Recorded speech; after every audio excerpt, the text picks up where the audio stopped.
এই মুহূর্তে সরাসরি আপনাদের নিয়ে যাব তমলুক মেডিকেলে। সেখান থেকে রয়েছেন প্রতিনিধি সন্দীপ সরকার। সন্দীপ, গতকাল রাতেই এখানে অভিনেতার দেহ আনা হয়েছে, আজ ময়না তদন্ত হবে, কখন শুরু হবে সেই প্রক্রিয়া, হাসপাতাল সূত্রে কি জানতে পারছো? দেখো, গতকালই নিশ্চিত করে দেওয়া হয়েছে যে এই ময়নাতদন্ত প্রক্রিয়া, যেটা অন্যান্য রোগীদের ক্ষেত্রে রোজকার যে রুটিন সেটা দুপুরের পর সেকেন্ড হাফে হয়ে থাকে, এক্ষেত্রে কিন্তু ব্যতিক্রম। আজকে সকাল 9:30 নাগাদ চিকিৎসক এসে পৌঁছাবেন ফরেন্সিক মেডিসিন বিভাগের, এবং যিনি ময়নাতদন্ত করবেন হাসপাতাল কর্মীরা ইতিমধ্যেই এসে গিয়েছেন। ময়নাতদন্ত প্রক্রিয়ার ভিডিওগ্রাফি হবে কিনা সেটা চিকিৎসকরা এলে সিদ্ধান্ত নেওয়া হবে, এবং পুলিশের তরফ থেকে যদি রিকুইজিশন দেওয়া হয় তাহলে সেক্ষেত্রে ভিডিওগ্রাফি করা হবে। এখনো পর্যন্ত এরকমটাই ঠিক রয়েছে। 9:30 সময় চিকিৎসকেরা এসে পৌঁছাবেন। 10টা থেকে ময়নাতদন্ত প্রক্রিয়া শুরু হওয়ার কথা রয়েছে, এবং ময়নাতদন্ত প্রক্রিয়া 1 ঘন্টার কাছাকাছি চলতে পারে, এবং 11টার পরে দেহ রওনা করিয়ে দেওয়া হবে কলকাতার উদ্দেশ্যে। যেটা এখনো পর্যন্ত আমরা হাসপাতাল সূত্রে জানতে পারছি যে এই ময়নাতদন্ত প্রক্রিয়া যাতে দ্রুত শেষ করা যায় সেই কারণেই প্রয়োজনীয় নির্দেশ দেওয়া হয়েছে স্বাস্থ্য ভবনের তরফে, এবং সেই মোতাবেক এই গোটা বন্দোবস্ত করা হচ্ছে। ময়নাতদন্তকারী চিকিৎসক তিনি আর কিছুক্ষণের মধ্যেই এসে পৌঁছে যাবেন হাসপাতালে।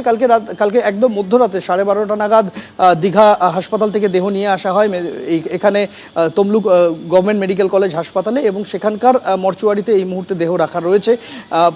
দেহ হাসপাতাল থেকে রিসিভ কে করবেন সেটা এখনো পর্যন্ত নিশ্চিত নয়। হাসপাতাল কর্তৃপক্ষ জানিয়েছেন যে সেক্ষেত্রে পুলিশের সাথে কথা বলে তারা প্রয়োজনীয় সিদ্ধান্ত নেবেন। এখনো পর্যন্ত তার পরিবারের কেউ অথবা তার সহকলাকুশলী বা যারা গতকাল শুটিংয়ের ফ্লোরে ছিলেন, শুটিংয়ের স্পটে ছিলেন, তাদের কাউকেই কিন্তু আমরা সকাল থেকে এখনো পর্যন্ত এই হাসপাতালে দেখতে পাইনি। কালকে রাতে যখন দেহ নিয়ে আসা হয় তখনও নিকটাত্মীয় বা বন্ধু পরিজন কেউই ছিলেন না হাসপাতালে। আজকে ময়নাতদন্ত প্রক্রিয়া শেষ হওয়ার পর দেহ নিয়ে যাওয়ার জন্য সব দেহবাহী শকট এসে পৌঁছেছে। এখান থেকে সরাসরি কলকাতায় তার বাড়িতে দেহ নিয়ে যাওয়া হবে, এখনো পর্যন্ত সেরকমটাই ঠিক রয়েছে। তবে সবটাই প্রশাসন কি সিদ্ধান্ত নেয় তার ওপর নির্ভর করছে। সন্দীপ, তুমি আমাদের সঙ্গে থাকো। অভিনেতা ও লেখক রাহুল অরুণোদয় বন্দ্যোপাধ্যায়ের অকাল প্রয়াণ প্রশ্ন তুলে দিল একাধিক। প্রথমত, শুটিং চলাকালীন নিরাপত্তা ব্যবস্থা কি যথাযথ থাকে?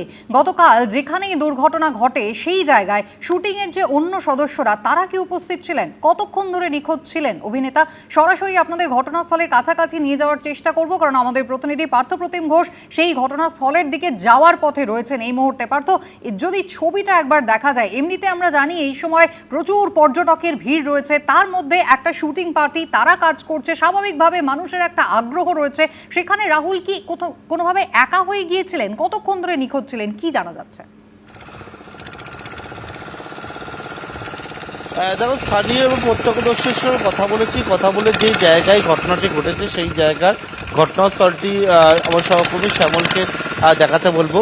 এই হচ্ছে সেই ঘটনাস্থল, যেটা হচ্ছে একেবারে তালসারি, অর্থাৎ উড়িষ্যার তালসারি সমুদ্র সৈকত। সে উড়িষ্যার তালসারি সমুদ্র সৈকতের একেবারে যে জায়গায় দুর্ঘটনাটি ঘটে বা ঘটনাটি ঘটে সেই হচ্ছে ঘটনাস্থল।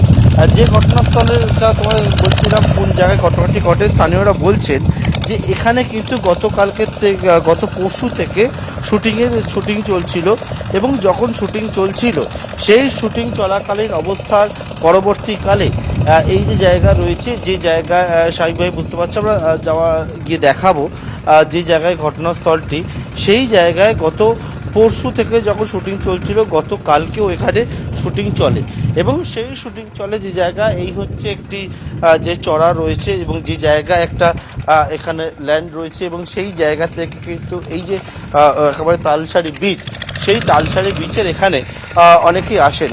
কিন্তু গতকালকে এখানে যখন সোজা যে জায়গায় একটা নৌকো দেখতে পাচ্ছ উল্টানো অবস্থায় পড়ে রয়েছে, ওই জায়গার পরে যেখানে শুটিংয়ের কাজ চলছিল, এবং তারপরেই কিন্তু সেখানে ঘটনাটি ঘটে।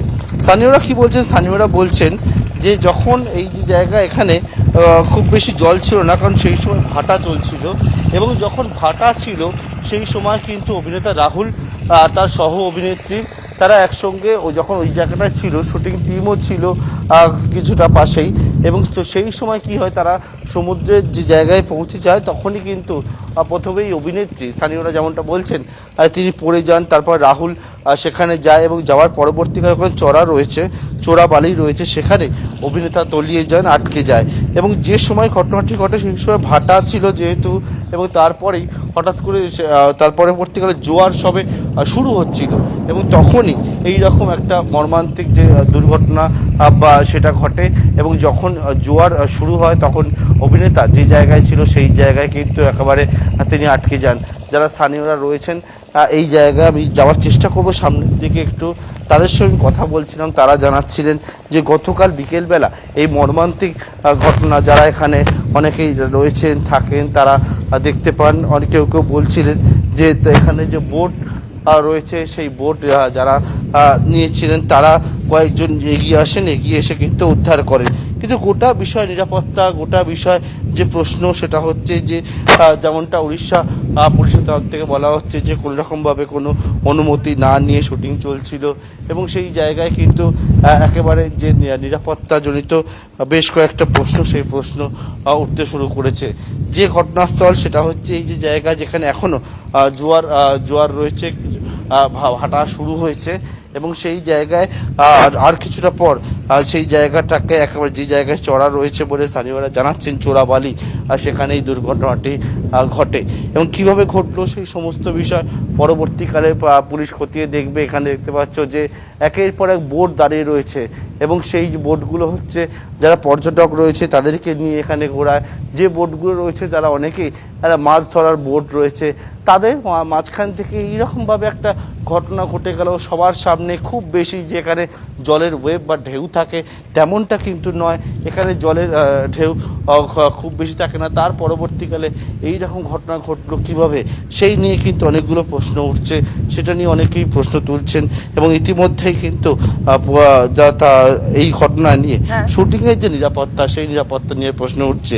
কারণ এই জায়গায় সেখানে কিন্তু নিরাপত্তা ব্যবস্থা কি আদৌ ঠিকঠাক ছিল কি না, সেই বিষয়টা পরবর্তীকালে উঠে আসবে। এখন রাহুল অরুণোদয় বন্দ্যোপাধ্যায় এই মর্মান্তিক মৃত্যু, এবং যে জায়গায় ঘটনাস্থল সেখানে এই জায়গাতেই শুটিং চলছিল তালসারি বিচে, তার পরবর্তীকালে এই ঘটনায় স্বাভাবিকভাবে শোকের ছায়া। এবং যারা এখানকার বাসিন্দারা, যারা পর্যটকেরা, তারাও বলছেন যে অভিনেতার এই মৃত্যু তারা কেউ মেনে নিতে পারছেন না। এবার এক ধাক্কায় 142 জন পুলিশ অফিসার বদল কমিশনের। ওসি, আইসি, সাব ইন্সপেক্টর সহ 142 জন পুলিশ অফিসারকে সরালো কমিশন। কালীঘাট, ভবানীপুর সহ কলকাতার একাধিক থানার ওসি বদল করা হয়েছে। কলকাতার 31টি থানার অফিসার বদল করা হয়েছে। গোয়েন্দা শাখাতেও বদলি, ডিআইবি থেকেও 11 জনকে সরালো কমিশন। এক ধাক্কায় 142 জন পুলিশ অফিসার বদল কমিশনের। ওসি, আইসি, সাব ইন্সপেক্টর সহ 142 জন পুলিশ অফিসারকে সরিয়ে দিল নির্বাচন কমিশন। কালীঘাট, ভবানীপুর সহ কলকাতার একাধিক থানার ওসি বদল করা হয়েছে। কলকাতার 31টি থানার অফিসার বদল করা হয়েছে। গোয়েন্দা শাখাতেও হয়েছে বদলি, ডিআইবি থেকেও 11 জনকে সরিয়েছে কমিশন।